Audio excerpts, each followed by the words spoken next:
Let's talk about bootstrapping versus self-funding. So when I'm trying to think about what I want to do in terms of building a startup or how I want to kind of go about pursuing the day-to-day, it's really a question of, am I going to be bootstrapping this thing and putting most of my own money in? And of course, once the business starts generating its own money, using that to reinvest. Or am I going to go more the VC capital route where I need money and I need someone else's money, including some of my own, because very few investors want to come into something that you haven't put at least a little bit of money into. They want to see that skin in the game type energy.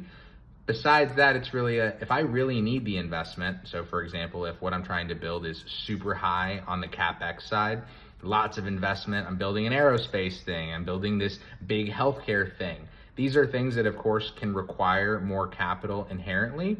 But that's for manufacturing, that's for distribution, that's for lots of kind of the more mid to late stage stuff. There's still plenty that can be done early. And there's still plenty, no matter what your startup is, whether you want to bootstrap and pursue only your own efforts and only your own capital so you can dodge all of the VC stuff, all the investor stuff, all the due diligence. I mean, if you want to sell your business, eventually you're going to have to come to terms with some due diligence.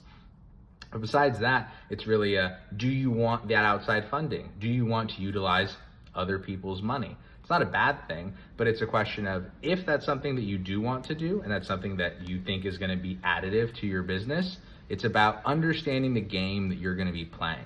If you're going to be raising VC, angel, startup money, you got to play the startup game.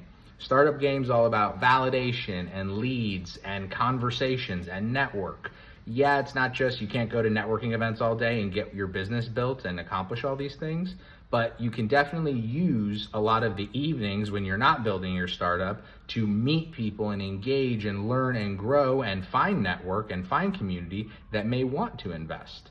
Notice part of it is just playing the game. Part of it is understanding like, hey, I need to build something that's worth investing in, but I also need to go do the things that allow me to get investment. So when I'm trying to understand this bootstrap versus funding side, I don't view them as perfectly mutually exclusive. I think you can definitely do both, and more often than not, founders start by bootstrapping and then will lean into VC or other outside capital as their business progresses. It's not an absolute, but it's an absolute that if you're going to do it, you have to consider all of the implications therein. Growth rates, due diligence, investment horizons, expectations. Lots goes into building these companies and taking that money. So if you're going to, definitely be prepared.